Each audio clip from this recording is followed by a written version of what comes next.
Welcome, dear viewers, to a story that will challenge everything you believed you knew about love and human dignity.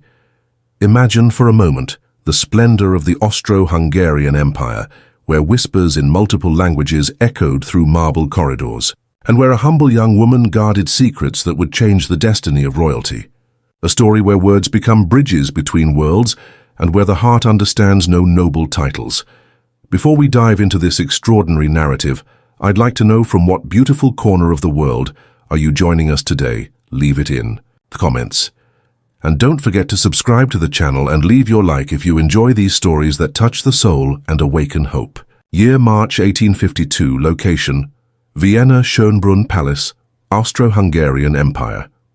In the final days of the Viennese winter, when snow still clung to the imperial gardens like crystallized tears of time, an extraordinary story was about to be born within the golden walls of Europe's most sumptuous palace. The echo of her bare footsteps was lost among the cold marbles of the imperial corridor, like whispers of silk over millennial stones.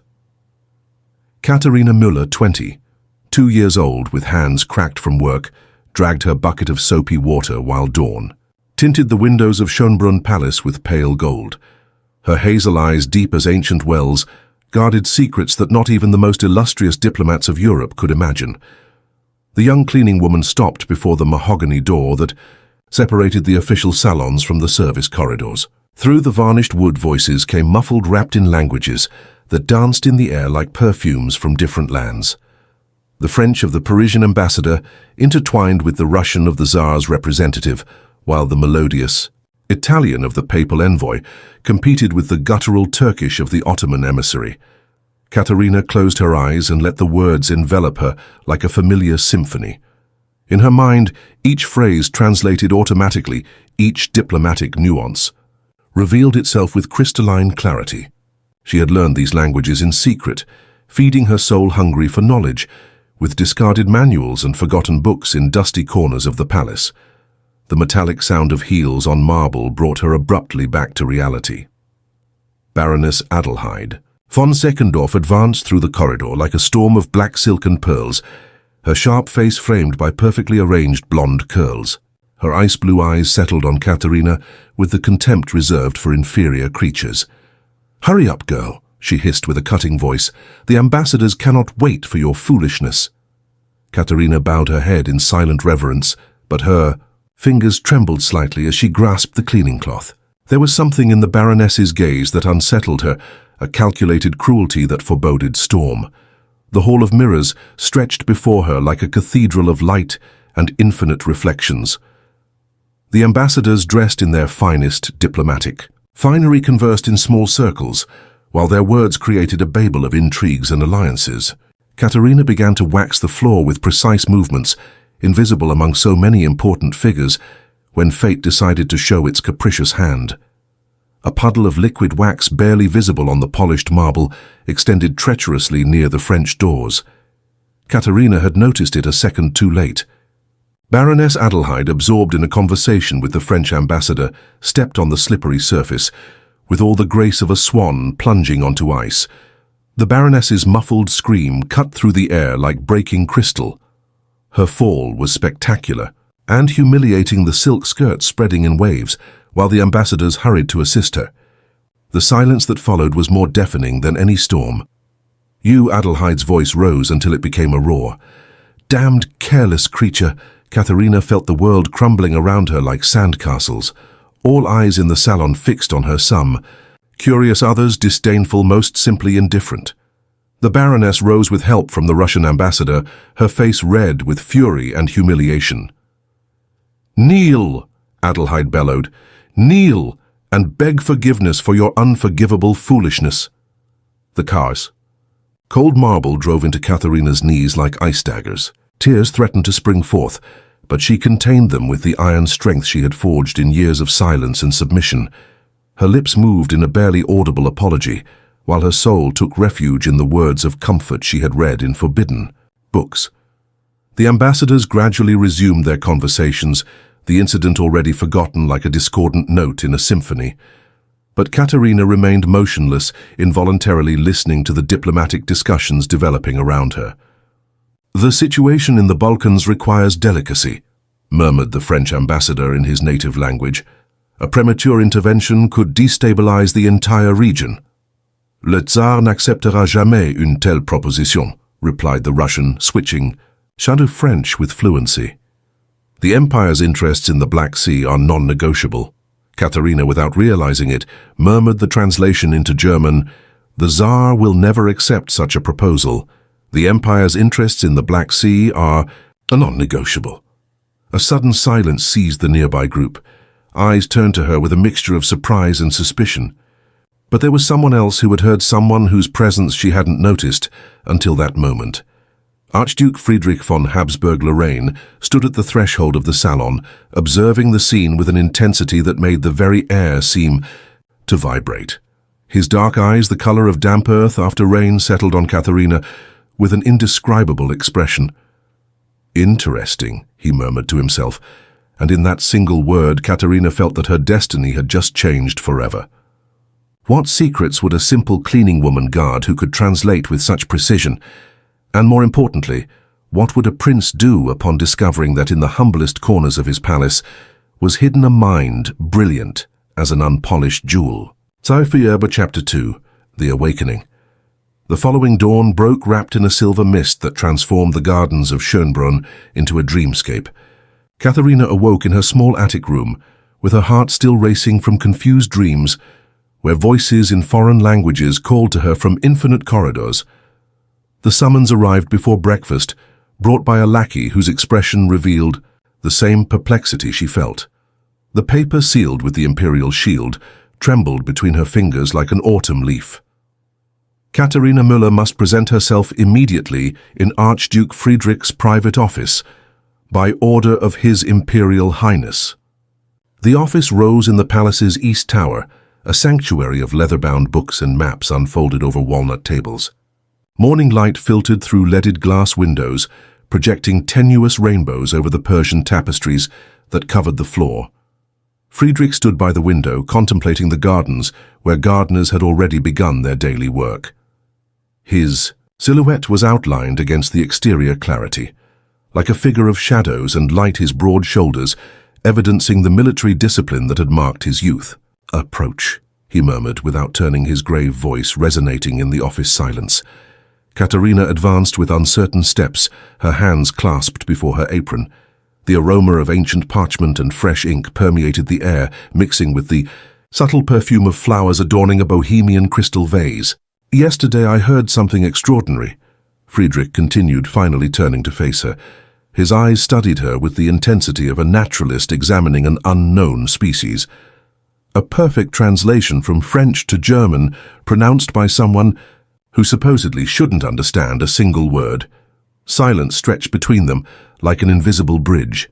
Katharina felt that each passing second without response condemned her more deeply, but words refused to spring from her dry throat. "Don't answer yet," he said, raising an elegant hand. "First, I want to test something." Friedrich took a book. From the nearest shelf, its pages yellowed by time. He opened it and began to read in Italian, his impeccable pronunciation flowing like honey over velvet. "Nel mezzo del cammin di nostra vita, mi ritrovai per una selva oscura, che la diritta via. Era smarrita." Katharina closed her eyes, allowing Dante's immortal words to envelop her. When she opened them, she found the Archduke's expectant gaze.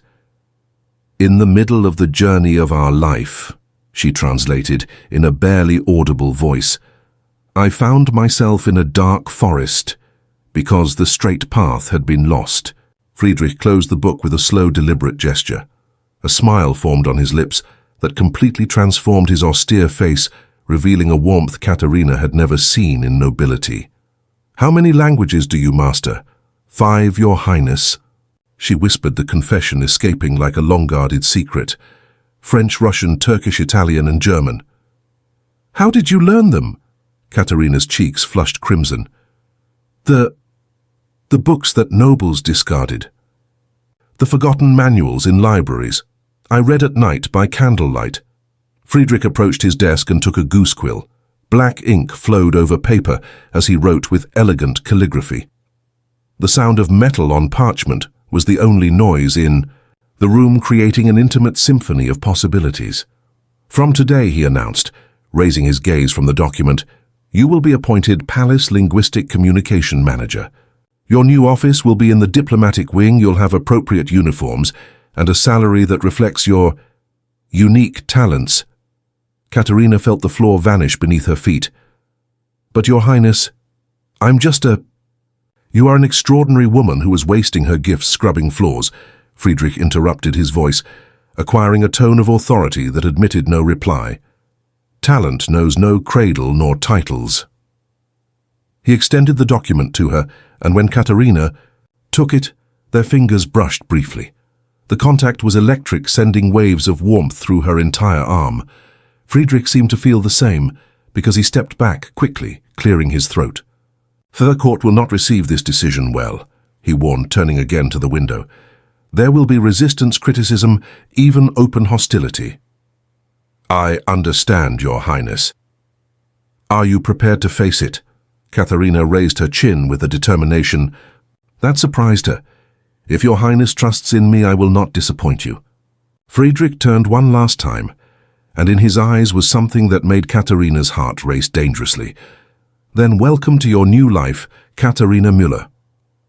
When she left the office carrying the document as if it were a treasure, Katerina couldn't imagine that in the palace corridors, threads of conspiracy were already beginning to weave that would threaten to destroy both her new position and the growing secret nestling in her heart. Baroness Adelheid von Zeckendorf watched, from the shadows of a column, her eyes shining with a malice that foreboded storm. The game had begun, and she had no intention of losing. Chapter 3. Flowers and Thorns. The following weeks slipped by like pages from a book written in dream languages. Katerina's new office rose on the second floor of the diplomatic wing, an elegant space with windows overlooking the rose gardens and walls lined with shelves full of dictionaries and international protocol compendiums. Her new uniforms, tailored in midnight blue silk with silver embroidery, transformed her in a way that still surprised her each morning upon seeing herself in the mirror. She was no longer the invisible girl with cracked hands. Now she was Fräulein. Müller, respected for her linguistic competence, though feared for her meteoric rise. Anonymous letters arrived with the regularity of tides. Envelopes without sender slipped under her door during the night, containing venomous words written with carefully disguised handwriting. Cockroaches always return to their place. Power doesn't belong to those born in mud. Your fall will be as spectacular as your rise. Katerina kept them in a locked drawer, as if they were tangible reminders of the precariousness of her new position. But during the day when she translated diplomatic correspondence or assisted meetings where her voice rose clear and confident, among powerful men, these threats dissolved like morning mist. Friedrich had begun including her in increasingly important events. Official receptions where ambassadors from half of Europe sought her interpretation, gala dinners where her presence had become indispensable. And in each of these encounters, Katerina felt the Archduke's gaze settling on her with an intensity that made her shiver. The night of the reception for the British ambassador, fate decided to weave another of its golden threads. Katerina was organizing protocol documents on a side table when Friedrich approached with 2 champagne glasses, the Bohemian crystal capturing the light of the candelabras like small captive suns. "Oh, you worked tirelessly tonight," he murmured, offering her a glass. "You deserve a rest." Their fingers touched as they exchanged the glass, a contact that prolonged longer than strictly necessary. This time, neither pulled away immediately. The world seemed to reduce to that point of connection, where skin spoke in a language requiring no translation. "Your Highness is very considerate," Katerina managed to say, her voice barely a whisper. "Friedrich," he corrected, his dark eyes shining, with a warmth that made the very air seem denser. "At least when we're alone." The sound of clinking crystals brought them back to reality. A few meters away, Baroness Adelheid watched them with a smile that didn't reach her eyes, her champagne glass raised in a silent toast that seemed more threat than celebration. The storm arrived 3 days later, not from the sky but from the human heart. Friedrich had invited Katharina to accompany him to the summer residence in Baden, alleging the need to translate urgent correspondence from the Ottoman Empire. But when clouds gathered on the horizon like dark armies, both knew that fate had orchestrated something more intimate. The residence, a baroque jewel surrounded by vineyards, rose against the stormy sky like a beacon of warmth. The first raindrops began to fall when they arrived, large liquid pearls that beat against the windows with hypnotic rhythm. They took refuge in the library where a fire crackled in the pink marble fireplace. The aroma of burning wood mixed with the perfume of ancient books, creating an atmosphere of intimacy that neither had experienced before. "My mother used to bring me here when I was a child," Friedrich murmured, contemplating the dancing flames. Archduchess Maria Theresia said this library contained all the languages of the human heart. Katharina turned to him, surprised by the vulnerability in his voice. The Archduke's face, illuminated by the golden glow of the fire, showed a melancholy he rarely allowed others to see.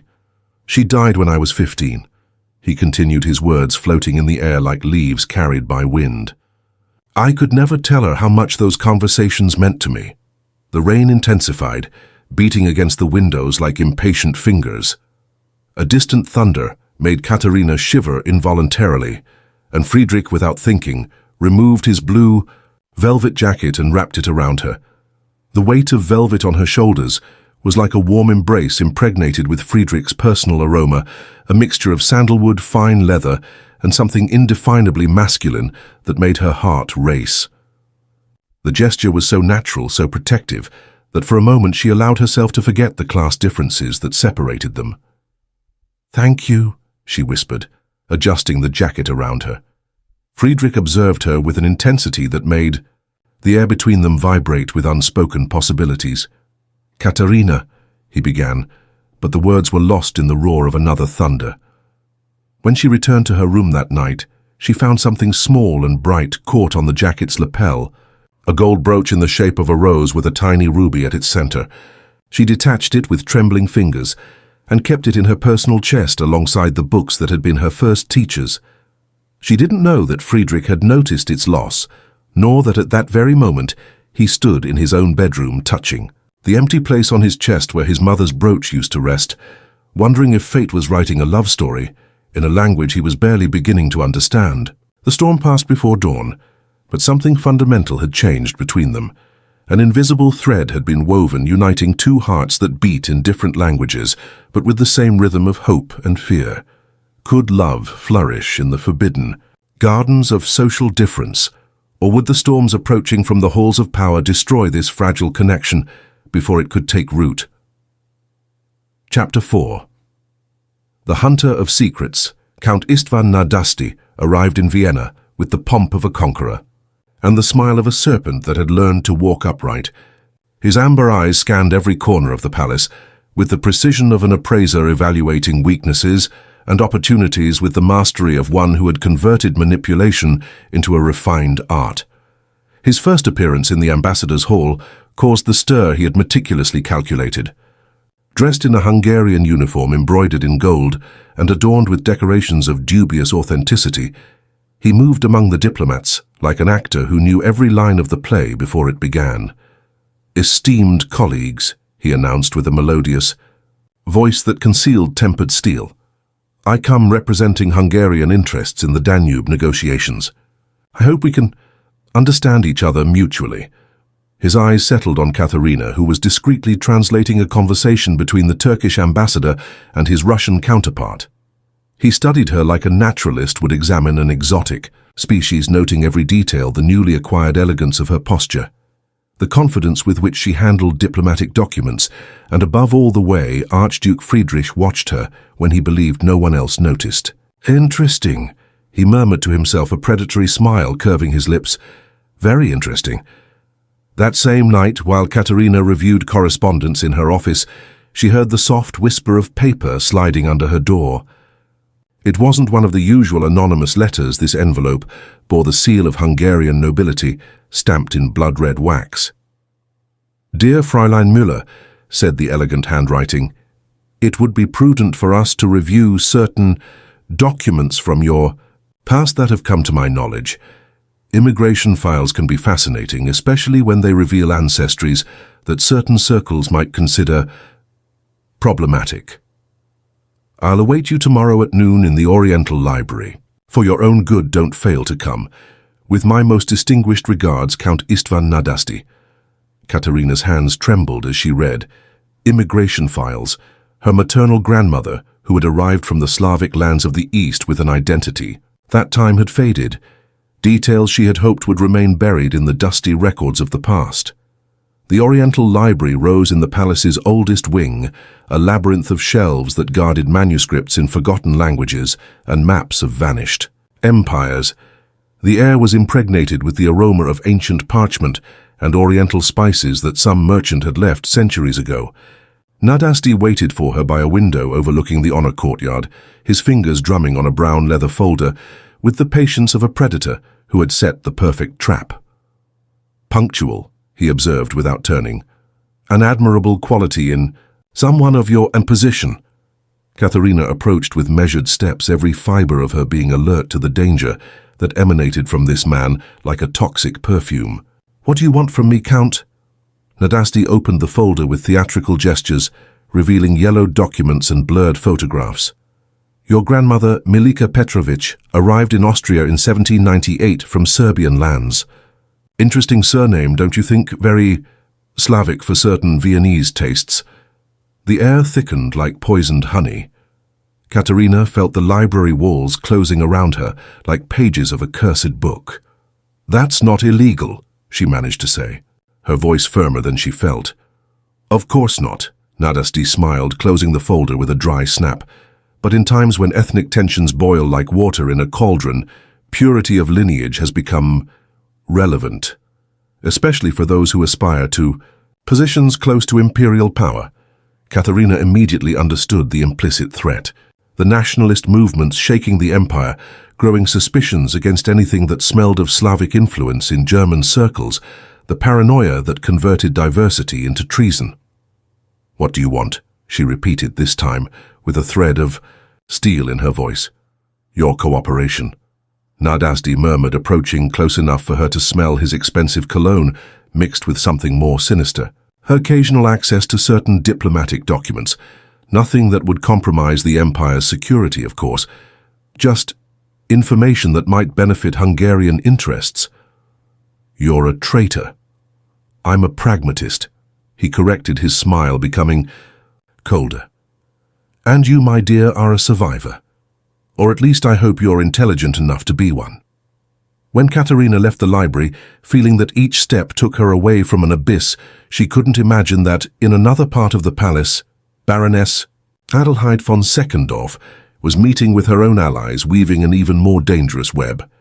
The Archduke's favorite is showing cracks, Adelheid murmured to Countess Ernestine von Colloredo, their voices hissing in the tea salon like serpents in council. We just need to apply the right pressure in the precise place. And if Friedrich defends her, then they'll fall together, Adelheid replied, her eyes shining with a malice that would make demons proud. A well-orchestrated scandal can destroy both prince and plebeian at once.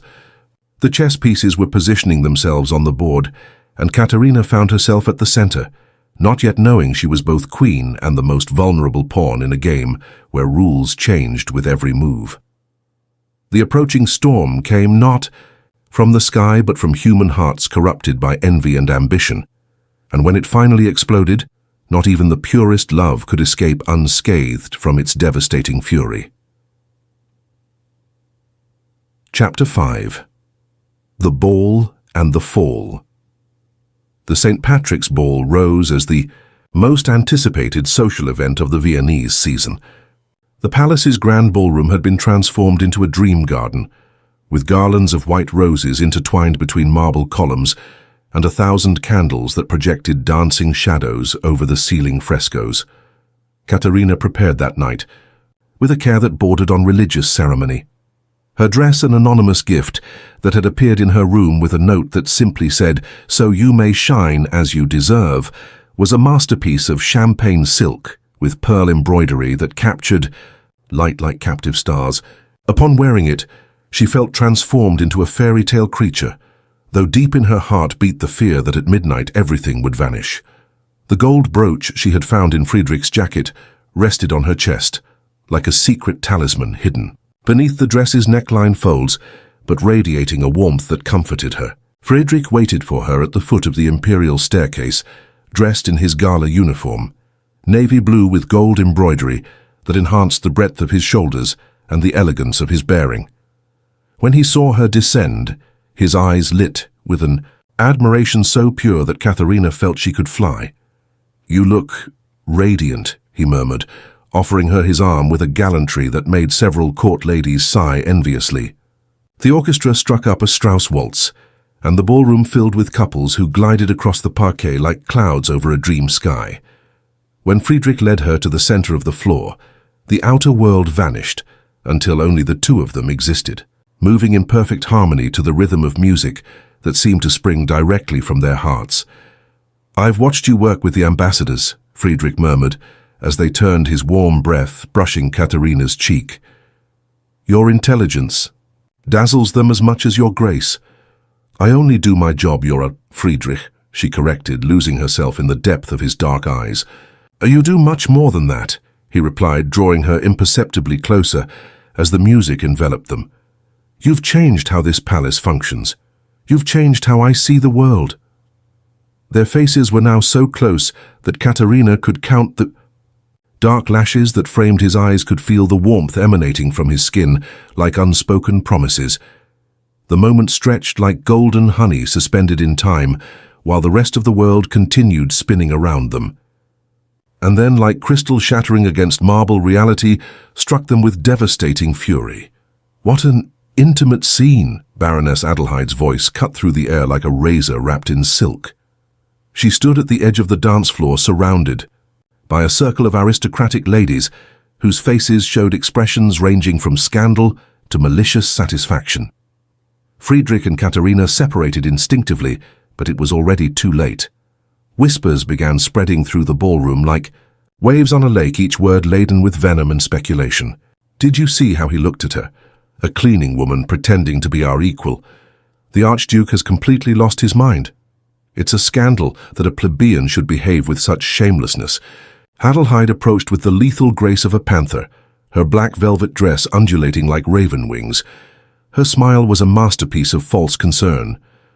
"Your Highness," she murmured with a voice that dripped poisoned honey, "perhaps you should be more discreet in your affections. Appearances, you know, are so important in our position." Friedrich's face hardened like granite. "Baroness, my personal relationships are not your concern." "Of course, Your Highness," Adelheid replied, bowing her head in a reverence that was more mockery than respect. "I only worry about the Empire's well-being. After all, certain elements can be more dangerous than they appear on the surface."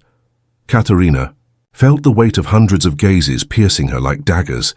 Some faces showed curiosity, others open contempt, but what hurt most were those that reflected pity. She had become the night's spectacle, the intruder who had dared to rise above her station. "With your permission," she managed to say with a trembling voice, addressing Friedrich, "I believe I should retire." "Katharina," he began, but she was already moving away, her silk dress whispering against the marble like whispered laments. The following day, the Council of Ministers' summons arrived with the weight of a sentence. Friedrich found himself facing a semicircle of severe faces in the palace's most formal meeting room, where portraits of past emperors watched from golden frames with expressions of eternal judgment. "Your Highness," began Minister von Rechberg, his voice laden with ceremonial gravity, "we have received troubling reports about certain improper conduct." "Improper conduct," Friedrich's tone was dangerously low. "Your closeness with the employee Müller has caused considerable comment," continued another minister. "Imperial protocol requires that we maintain certain standards." "The standards I maintain," Friedrich replied, his voice acquiring the edge of tempered steel, "are of competence and merit, not of birth." "Your Highness," intervened elderly Minister von Bühl, "no one questions Miss Müller's competence, but her current position exposes her to influences that could be exploited by elements hostile to the Empire." Friedrich immediately understood the implication. The rumors about Katarina's past, the suspicions carefully sown by invisible hands, had reached the highest circles of power. We suggest, von Rechberg concluded, that Miss Müller be transferred to a more appropriate position. The diplomatic library needs a competent archivist. The word transferred hung in the air like a sword of Damocles. Friedrich knew diplomatic language well enough to understand it wasn't a suggestion, but a veiled order. "I will consider your recommendation," he murmured, his heart filling with a cold fury that promised vengeance. When Katarina received notification of her transfer that same afternoon, she felt not surprise but a deep pain that settled in her chest like eternal ice. She had flown too close to the sun, and now her wax wings melted inevitably. In her new office in the palace basement, surrounded by dusty files and forgotten maps, she comforted herself remembering Friedrich's words during the waltz. But in the growing darkness of her new reality, those words began to sound like echoes of a dream she could never live again. Was this the end of their love story before it had truly begun? Or had the forces conspiring against them underestimated the power of a heart that had learned to fight adversity in 5 different languages? Chapter 6. Discoveries in the Shadows. In the depths of the diplomatic library, among scrolls that whispered secrets of extinct empires and treaties signed with ink that had faded until becoming ghosts, Katarina found a strange solace. The silence was absolute, broken only by the whisper of turning pages and the occasional gnawing of rats that had made the ancient archives their silent kingdom. Her new responsibilities kept her busy cataloguing historical correspondence, but in the deepest hours of night, when the palace slept above her like a marble beast, she found documents that shouldn't be there. Recent letters mixed among communications from the past century, copies of diplomatic memorandums bearing strangely familiar signatures, and on a particularly cold April night, while organizing a drawer of documents about Danube negotiations, her eyes settled on something that made her blood freeze. Her own signature, perfectly forged on an authorization to access classified War Ministry archives. Her hands trembled as she examined the document under the deathly light of her oil lamp. The imitation was masterful, each curve of her handwriting reproduced with diabolic precision. But she had never signed such authorization, never had access to such sensitive military information. She continued searching with an urgency bordering on desperation. More documents emerged from the shadows like paper serpents, requests for information on troop movements, requisitions for strategic maps, all signed with her name in handwriting. That was hers, but wasn't hers. "My God," she whispered in the sepulchral silence of the library.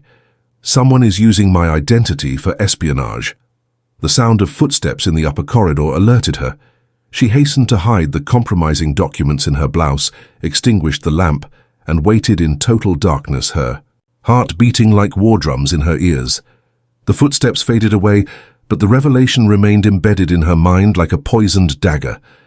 Someone with access to both her signature and high-security files was weaving a web of treason that threatened not only to destroy her life, but implicate her in crimes against the state. 3 days later, Friedrich returned from a diplomatic mission in the southern provinces. He had departed immediately after Katharina's transfer, alleging border urgencies that required his personal attention.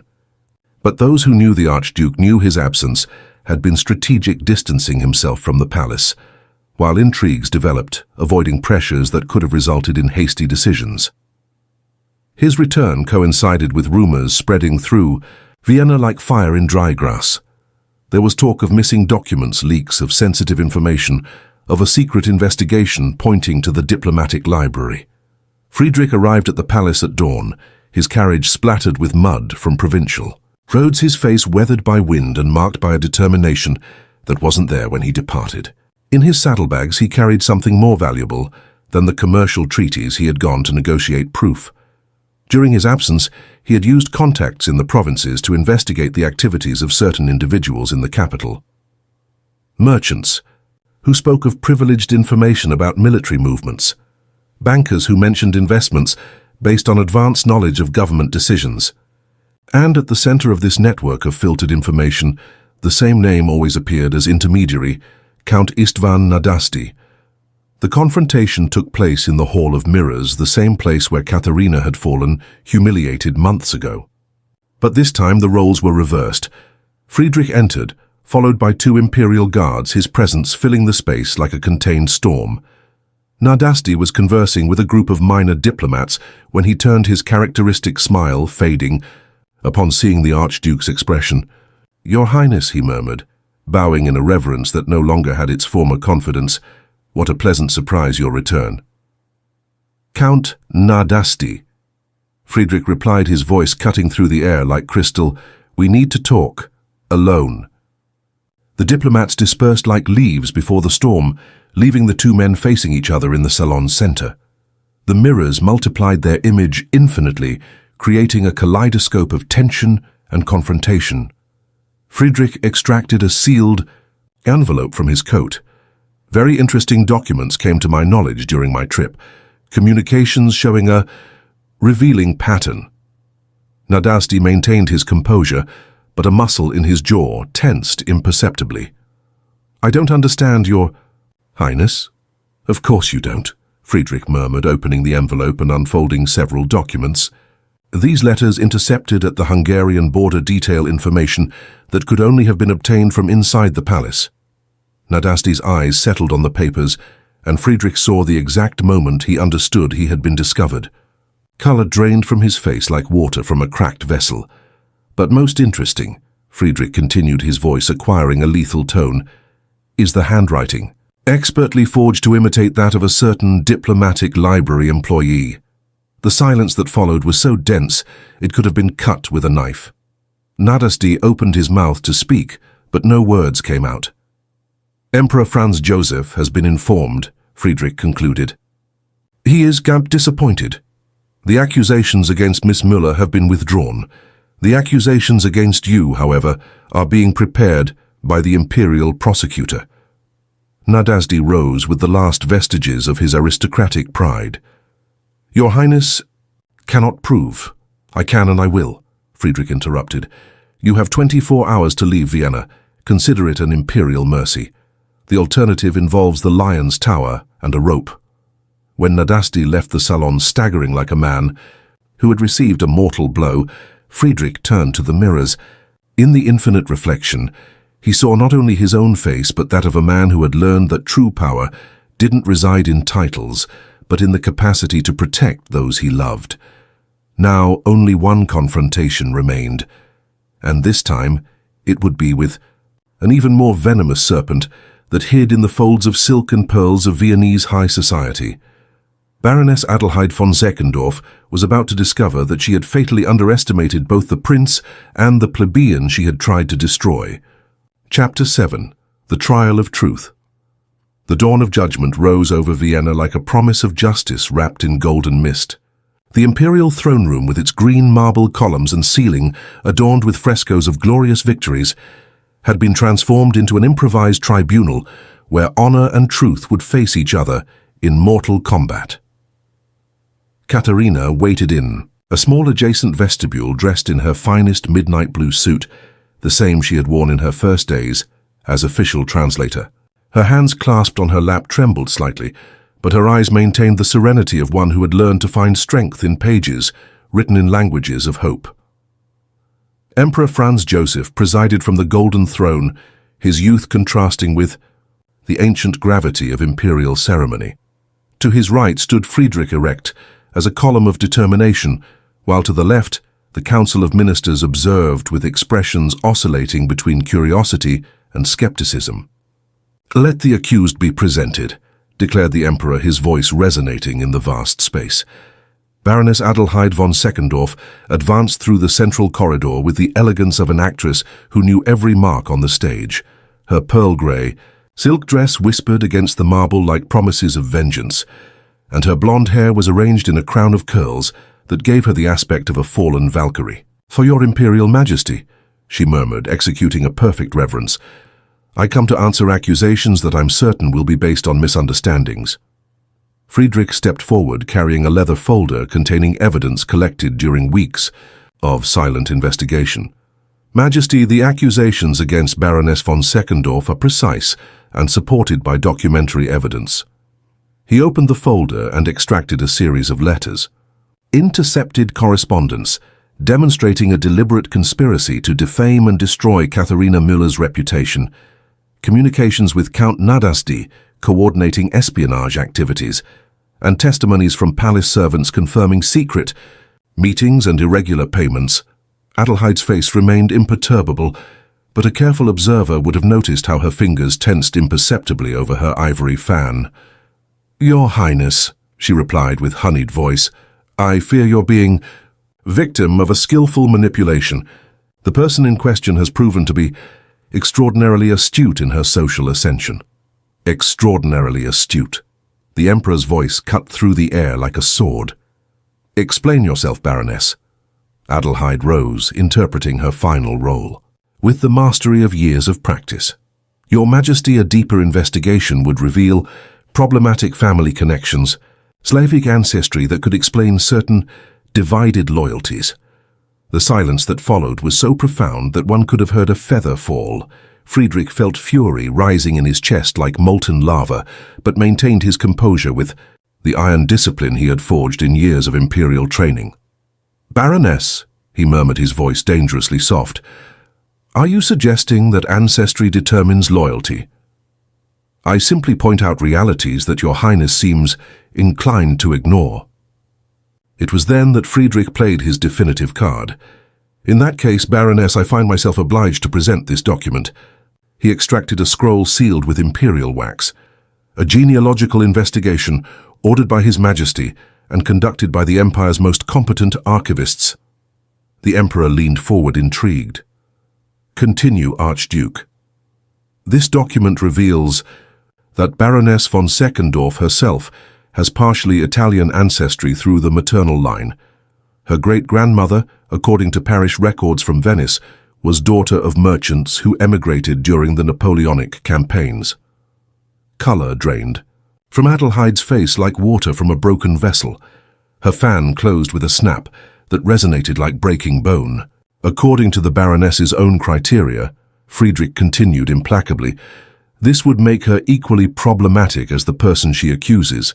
Emperor Franz Joseph rose, his youth not preventing his presence from filling the salon like an imperial storm. "Baroness von Seckendorf, how do you respond to these revelations?" Adelheid tried to maintain her composure, but cracks began to show like fissures in fine porcelain. "Your Majesty, this is a misunderstanding." "No," the Emperor interrupted, his voice acquiring the weight of centuries of imperial authority. "This is justice." He turned to Friedrich. "Archduke, what is your recommendation?" Friedrich breathed deeply before responding. "That all accusations against Katharina Müller be withdrawn, that her position be restored with full honors, and that Baroness von Seckendorf be exiled to her family properties until further imperial order." The hammer of justice fell with the force of centuries of tradition. "So it shall be," declared the Emperor. "Let Katharina Müller be called." When Katharina entered the salon, walking down the same corridor where Adelheid had advanced minutes before, her presence transformed the space. She was no longer the humble girl who had scrubbed floors months ago, nor the frightened employee who had been transferred in disgrace. She was a woman who had found her strength in adversity's fire and had emerged purified like gold from the crucible. "Katharina Müller," announced the Emperor, "the Austro-Hungarian Empire offers you its apologies for the grievances suffered and restores all your rights and positions with immediate effect." But Friedrich had one last petition to make, one that would change the course of both their lives forever. "Your Majesty," he murmured, bowing in deep reverence, "I request private audience for a matter of extreme personal importance." The Emperor studied his adoptive Archduke's face, seeing there something that made a wise smile curve his young lips. "Granted," he murmured, "but something tells me I already know what it's about." Would this be the moment when love would finally triumph over social conventions? Or was there still one final test to prove the strength of two hearts that had learned to beat in perfect harmony? Chapter 8. The Imperial Request. The private audience took place in the Emperor's personal cabinet, an intimate space decorated with Flemish tapestries and maps showing the empire's vastness. The aroma of Turkish coffee floated in the air, mixing with the perfume of the first roses that had begun blooming in the imperial gardens. Franz Josef observed Friedrich with the penetrating intelligence he had inherited along with the crown. At 22, the young emperor had learned to read human souls with the precision of a cartographer tracing unknown territories. "Speak, cousin," he murmured, using the familiar term he rarely employed in public. "Your heart is written on your face like an open book." Friedrich approached the window overlooking the gardens, where gardeners prepared flower beds for the coming summers. Glory. His hands clasped behind his back with the tension of one about to change his destiny forever. "Franz," he began, dropping imperial formality, "I want to marry." "Katharina Müller." The question came without surprise, as if the emperor had been expecting these words for months. "Yes." Franz Josef approached his cousin, studying his profile against the morning light. "Do you understand the implications the council will oppose? European courts will murmur. Newspapers will have material. For years." "I understand all that," Friedrich replied, turning to face his emperor with eyes shining with determination. "But I also understand something more fundamental, that true love is rarer than diamonds from the imperial treasury. And when you find it, only a fool would let it escape." Franz Josef walked to his desk, where a golden pen rested beside documents, awaiting imperial signature, and heard, "Does she return your feelings?" "I haven't asked officially," Friedrich admitted, a shy smile crossing his face, "but there are moments, glances, silences that speak clearer than words." The emperor took the pen, spinning it between his fingers, while weighing decisions that would affect not only his cousin, but the empire's political balance. "Imperial marriage is not just personal union," he finally murmured. "It's political alliance. Declaration of principles, symbol of values." "Exactly," Friedrich responded with growing passion. "What better symbol of our values than demonstrating that merit surpasses birth, that intelligence and virtue matter more than inherited titles?" Franz Josef remained silent for long minutes, the pen motionless in his hands while he considered ramifications. Finally, an almost imperceptible smile curved his lips. "You have my blessing," he declared, his voice acquiring the solemnity of an imperial edict. "But the proposal must be perfect. If we're going to challenge centuries of tradition, we'll do it with style that no one can criticize." 3 days later, Friedrich walked through the imperial gardens in the golden hour of evening, seeking the perfect place for the moment that would define the rest of his life. The cherry trees were in full bloom, their pale pink petals floating in the air like spring snow. Katharina arrived punctually to the meeting, dressed in a lavender walking dress that enhanced the golden tone of her skin. Her steps on the paths, gravel created a soft symphony that mixed with the song of nightingales nesting in nearby hedges. "You asked me to come," she murmured, approaching where Friedrich waited under a particularly majestic cherry tree. "Is it official?" "In a way," he responded, his voice laden with emotion he struggled to control. "But not the kind you'd expect." He offered her his arm and they walked in silence along the path bordering the Swan Lake. The water reflected the orange evening sky, creating a liquid mirror where clouds sailed like dreamboats. "Katharina," Friedrich began when they reached a small white marble pavilion, "these months have changed my life in ways I never imagined possible." They stopped by the balustrade overlooking the lake. Swans glided across the water with ethereal grace, their movements creating concentric waves that distorted the sky's image in hypnotic patterns. "When I met you," he continued, turning to face her completely, "I thought I had found a brilliant mind that could serve the empire, but I found something infinitely more valuable." Katharina felt her heart begin beating with an irregular rhythm, like distant drums announcing something transcendental's arrival. "I found a woman whose intelligence equals her beauty, whose strength surpasses any adversity, whose presence transformed not only the palace, but my very soul." Friedrich then knelt on the pavilion's polished marble, extracting from his coat a ring that captured the evening light, like a captive star fragment. The central sapphire, the same color as the Virgin's eyes in Byzantine icons, was surrounded by diamonds that shone with promises of eternity. "Katharina Müller," he murmured, his voice breaking slightly with emotion, "Would you do me the honor of becoming my wife?" The silence that followed filled with the murmur of water against stone, the whisper of wind through cherry leaves, the distant song of birds returning to their nests.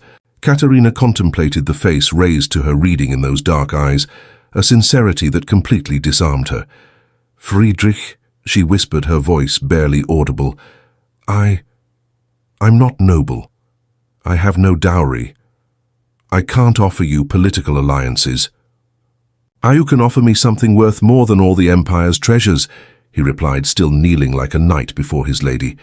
"You can offer me your heart."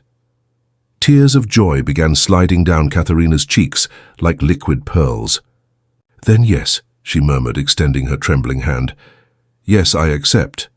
When Friedrich slipped the ring onto her finger, the world seemed to transform. Cherry petals fell around them like celestial blessings, and in that moment, surrounded by the eternal beauty of the imperial gardens, two souls finally found their home in each other's heart. The kiss they sealed under the cherry blossoms would be remembered for generations as the moment when true love defied destiny and emerged victorious. But the preparations for a wedding that would change the empire's history still remained, and enemies who wouldn't easily surrender to love's victory over tradition. Saus Chapter 9, Imperial Preparations.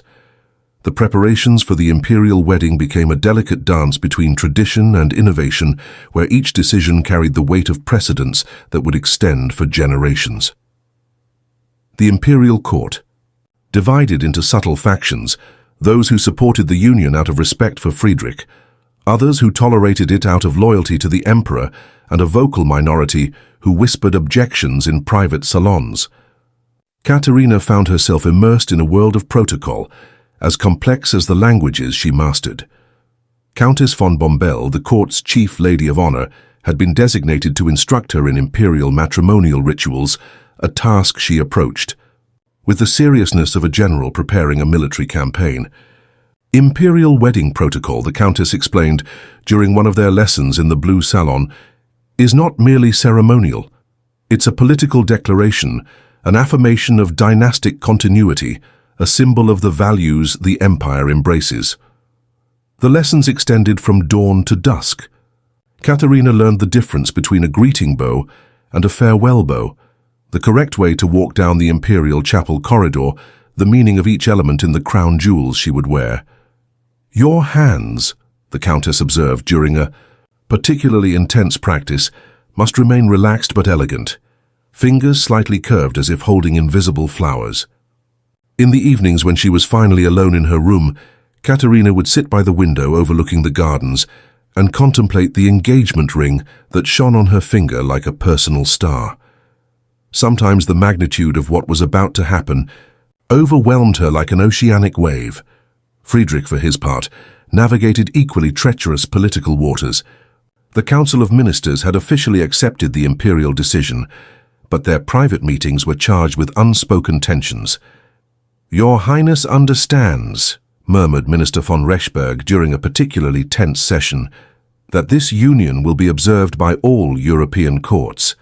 Some will see it as a weakness in our traditional standards, and others," Friedrich replied with a cutting voice, "will see it as evidence that the Austro-Hungarian Empire values merit over accident of birth. Which of these impressions do you prefer to project?" Preparations continued with growing intensity. Emperor Franz Joseph had decided that if they were going to challenge conventions, they would do so with magnificence that would silence any criticism. The ceremony would take place in the imperial chapel, but would be followed by a reception in the grand ballroom that would surpass in splendor any social event of the season. Foreign diplomats began arriving in Vienna, many curious to witness what European newspapers had begun calling the wedding of the century. Rumors multiplied like waves on a lake, that the bride was a Russian spy, that the Archduke had lost his reason, that the Emperor was using the marriage to send a political message to other monarchies. A week before the ceremony, Katharina received an unexpected visit. Emperor Franz Joseph appeared in her quarters without prior announcement, accompanied only by a discreet bodyguard. "Your Majesty," Katharina murmured, executing a perfect reverence, that would have made Countess von Bombelles proud. "Let's walk," the Empress suggested, indicating the private balcony overlooking the rose gardens. "There's something I must tell you before you become a member of the imperial family." The night air was impregnated with the perfume of roses blooming in darkness like promises of eternal love. Franz Joseph leaned against the balustrade, contemplating Vienna's lights extending beyond the palace walls. "Katharina," he began, using her given name for the first time. "In a week you'll be Archduchess. Your life as you know it will end forever." Silence stretched between them like an unformulated question. "You'll be constantly observed," the Emperor continued. "Your words will be weighed, your actions interpreted, your silences analyzed. You'll never again be able to simply be Katharina Müller." "I understand, Your Majesty." "Do you really?" He turned to study her face under moonlight. "Power is a golden prison, my dear. Beautiful, but constrictive. Friedrich loves you enough to offer it, but do you love him enough to accept it?" Katharina reflected before responding, choosing her words with the care of a diplomat navigating dangerous waters. "Your Majesty," she finally murmured, "I've lived my entire life observing power from the shadows. I've seen its beauty and its ugliness, its capacity to build and destroy. But I've also learned that true power doesn't reside in titles, but in the capacity to do good with the opportunities presented to us." Franz Joseph smiled, a genuine expression that completely transformed his imperial face. "Now I understand why Friedrich chose you," he murmured. "You'll be an excellent Archduchess." When the Emperor retired, leaving Katharina alone under the stars, she felt she had just passed a test she didn't know she was taking. In 6 days she would forever change her name, her position, her destiny. But in the quiet of the Viennese night, surrounded by the perfume of roses and the distant murmur of the city, Katharina Müller felt for the first time that she was exactly where she should be. The countdown to the most important day of her life had begun, and with it the final transformation of a humble cleaning woman into an imperial princess who would forever change the history of the Austro-Hungarian Empire. Chapter 10. The Wedding of the Century. The wedding day dawned with crystalline clarity that transformed Vienna into a fairy tale city. The cobalt blue sky stretched without a single cloud, as if the heavens themselves had conspired to bless the union about to be celebrated. In her private quarters, Katharina prepared, surrounded by a retinue of ladies in waiting who moved around her like silk butterflies. Her wedding dress, a masterpiece of Brussels lace and Tahitian pearls, had been designed by Paris's finest couturiers. The skirt extended in creamy waves that seemed to capture morning light and transform it into ethereal splendor. The veil, inherited from Archduchess Maria Theresia, Friedrich's mother, cascaded from a diamond tiara that had belonged to 3 generations of imperial princesses. When they placed it, Katharina felt history's weight settling on her shoulders like a mantle of responsibility. "You're ready," murmured Countess von Bombelles, her eyes shining with tears of emotion. "A bride worthy of any empire." In another wing of the palace, Friedrich dressed with help from his valet and elder, who had served the imperial family for 4 decades. His gala uniform, navy blue with gold embroidery and decorations that captured light like fragments of glory, transformed him into the very image of European royalty. "Your Highness," murmured the old servant while adjusting the ceremonial sash crossing Friedrich's chest, "in my years of service I've never seen a prince more radiant on his wedding day." The bells of all Vienna's churches began tolling in unison when the wedding procession formed in the honor courtyard. The sound rose to heaven like bronze prayers, creating a symphony that could be heard throughout the city. The imperial chapel had been transformed into a celestial garden. Thousands of white roses and lilies intertwined between marble columns, while beeswax candles created golden light that made the ceiling frescoes seem to come alive. The altar, adorned with gold and precious stones, shone like a fragment of paradise, descended to earth. Guests filled every pew, representatives from all European royal houses, diplomats from the great powers, nobles from throughout the empire. But in the front row, in the place of honor, sat a special group, Katharina's former work companions, the service girls who had known her when she still scrubbed floors and cleaned windows. Friedrich waited at the altar, his face radiant with contained happiness.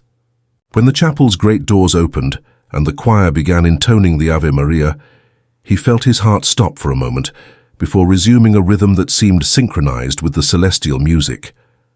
Katharina appeared at the threshold, like a dream, vision.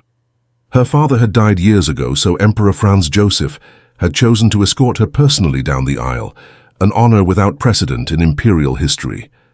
They walked slowly down the central nave, while rose petals fell from the galleries like perfumed blessings. Each of Katharina's steps on the sacred marble was a step toward a destiny that had begun in pages of discarded books and was now fulfilled, in the empire's most grandiose cathedral. When she reached Friedrich's side, their eyes met with an intensity that made the rest of the world vanish. In that moment, surrounded by centuries of tradition and witnessed by the flower of Europe only, the two of them existed, and the love that had united them against all odds. Cardinal Schwarzenberg, with his golden vestments shining like captured sunbeams, began the ceremony with words that resonated in the chapel's sacred silence. "Beloved brothers," his voice rose clear and firm, "we gather today to witness the union of two souls who found in love the strength to challenge conventions and create a new model of nobility." The vows were exchanged in German, but Katharina surprised everyone by repeating the sacred words in 5 different languages, as if she wanted her promise of love to be understood by all the empire's peoples. Her voice, clear as Bohemian crystal, filled the chapel with words that meant forever in French, Russian, Turkish, Italian, and German. Friedrich, inspired by her gesture, responded with his own vows in the same languages, demonstrating that love was truly a universal language that knew no borders. When they exchanged rings, the moment was so charged with emotion that many attendees felt tears running down their cheeks. Friedrich's ring, a white gold band adorned with sapphires that matched Katharina's, shone as it slipped onto his finger like a promise made reality. "By the power granted me by God and Holy Church," declared the cardinal, "I pronounce you husband and wife. May God bless this union and make it fruitful in love and service to the empire." The kiss they sealed before the altar was soft and reverent, charged with promises that would extend beyond time. When they separated, Friedrich whispered words only she could hear. "Languages were my refuge. You are my home."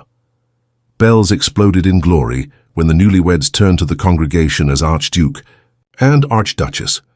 Rose petals rained from all directions while they walked down the aisle toward their new life, their steps synchronized like hearts that had learned to beat in perfect harmony. But even amid such joy, Friedrich noticed that some faces in the congregation remained cold, some eyes shone with unresolved resentments. The marriage had been celebrated, but the true tests of their union were just beginning. The reception that followed would be the moment of truth, where the new social order they represented would be tested before Europe's most critical eyes. Chapter 11. The Dance of Victory. The grand ballroom had been transformed into a palace of crystal and light, where 1,000 candles reflected infinitely in mirrors covering the walls. Garlands of white and golden roses intertwined between pink marble columns, while musicians from the imperial orchestra tuned their instruments in the upper gallery. Katharina, now officially Her Imperial Highness Archduchess Katharina von Habsburg-Lorraine, moved through the ballroom as if she had been born for that moment. Her reception dress, a second design in champagne silk with gold embroidery that captured lamplight, transformed her into a figure that seemed to float over the polished marble. Guests congregated in circles reflecting European society's complex hierarchies. Ambassadors conversed in exclusive groups, Austrian nobles maintained calculated distances, and diplomats from great powers observed each interaction with the attention of spies evaluating state secrets. The crucial moment arrived when the orchestra struck the first measures of the wedding waltz. Friedrich approached Katharina with a bow that was both courtesy and declaration of love, extending his gloved hand with the elegance of a storybook prince. "My lady wife," he murmured, his eyes shining with happiness he couldn't contain, "will you grant me this dance for all eternity?" She replied, placing her hand in his with grace that made court ladies sigh. They glided toward the ballroom's center, while guests stepped back to form a perfect circle. When they began dancing, the world again reduced to just the two of them spinning in perfect harmony, while music enveloped them like liquid silk. The waltz was more than a dance, it was a declaration. Each perfect turn demonstrated that Katerina belonged to that world. Each glance they exchanged proclaimed that love had triumphed over conventions. Guests watched, hypnotized, some with admiration, others with poorly disguised envy. When the music ended in a crescendo that made the chandelier's crystals tremble, applause exploded like thunder of approval. Friedrich and Katerina separated enough to execute perfect bows, but their hands remained intertwined as a promise they would never truly be separated again. The reception continued with elegance that surpassed the highest expectations. Katerina circulated among guests with Friedrich at her side, conversing in multiple languages with diplomats, amazed by her erudition, discussing art with nobles who had arrived expecting to find an upstart and discovered instead a woman of refined culture. "Archduchess," murmured the French ambassador during a particularly animated conversation about literature, "your knowledge of Voltaire is extraordinary."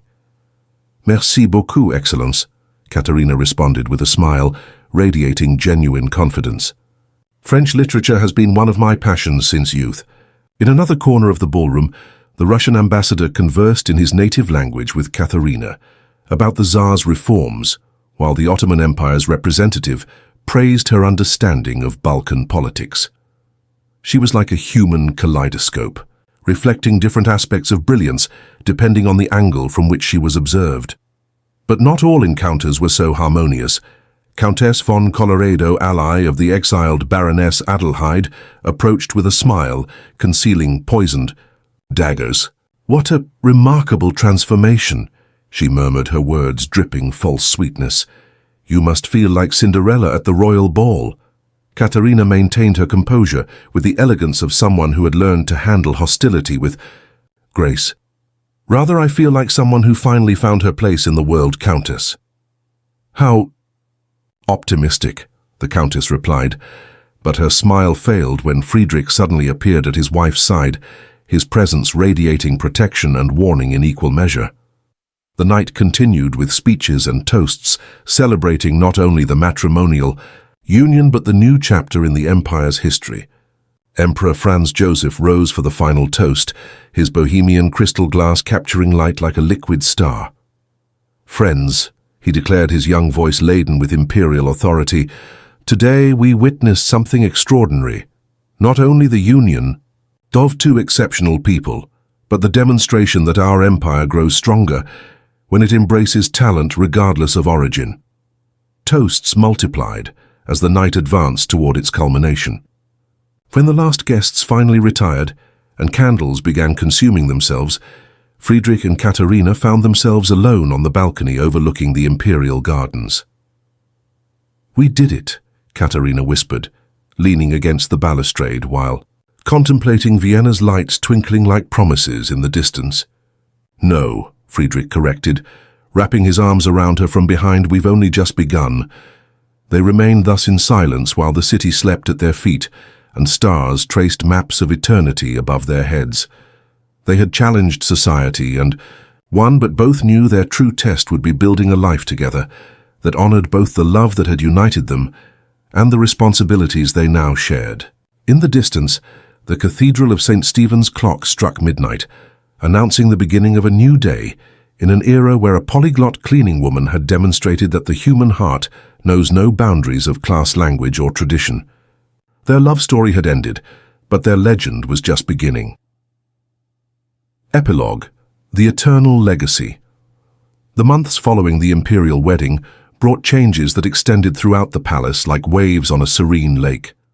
Katerina, now fully established in her role as Archduchess, had transformed not only her own position, but the way imperial diplomacy functioned. Her private quarters had become a center of linguistic activity, where ambassadors from across the continent sought her translation and mediation services. She had instituted weekly meetings where representatives from different nations could communicate directly without the usual filters of formal translation, creating an atmosphere of mutual understanding that had begun yielding tangible diplomatic fruits. Friedrich observed his wife's transformation with a mixture of pride and wonder. The timid translator he had met had blossomed into a diplomatically respected international figure, whose opinions were sought on matters ranging from commercial reforms to territorial negotiations. "You've changed how the empire relates to the world," he murmured one afternoon, while they reviewed correspondence in their shared study, an elegant space where books in 12 different languages shared shelves with updated maps of all Europe. "We changed things," Katerina corrected, looking up from a particularly complex Turkish translation. "Your support made all this possible." But not all changes were external. In the intimacy of their marriage, Friedrich and Katerina had developed routines reflecting their union's uniqueness. Mornings began with shared readings in different languages. He would read her German poetry, while she responded with French or Russian verses that echoed the same sentiments. Afternoons they dedicated to walking through the imperial gardens, where Katerina had instituted a personal project, an international rose garden, where each variety represented a different nation. A living map of diplomacy. Friedrich had called it admiring English roses, blooming alongside Turkish and French varieties in perfect harmony. Evenings they spent in their private library, where Friedrich had surprised Katerina with a gift that had made her cry with emotion. First editions of literary works in all the languages she mastered, bound in leather, the same blue color as her first uniform as translator. "So you never forget the power of words," he had said, when presenting them on their first wedding anniversary, 5 years later. On a spring morning when the imperial gardens bloomed in all their glory, Katerina received a letter that would forever change how she saw her place in history. The envelope, sealed with golden wax, bore the University of Vienna's coat of arms. Friedrich found her at her private desk with the letter open on the walnut table, and an expression of wonder illuminating her face like dawn light. "What news brings such radiance?" he asked, approaching to read over her shoulder. "The university offers me an honorary chair in comparative linguistic studies," Katerina murmured, her voice trembling with contained emotion. "I would be the first woman in the university's history to occupy such a position." Friedrich remained motionless for a moment, processing the implications. Then a smile spread across his face like sunrise over mountains. "Of course you'll accept," he declared, but in his eyes was a question. "Do you want me to accept?" Friedrich took her hands in his, feeling the weight of the wedding ring he had placed there years ago. "Katerina, from the moment I met you, I knew you were destined to change the world. This is your opportunity to do so in a way that transcends even our empire." 10 years later, on a starry night, Friedrich and Katerina found themselves again on the same balcony where they had sealed their first kiss as husband and wife, but now they weren't alone.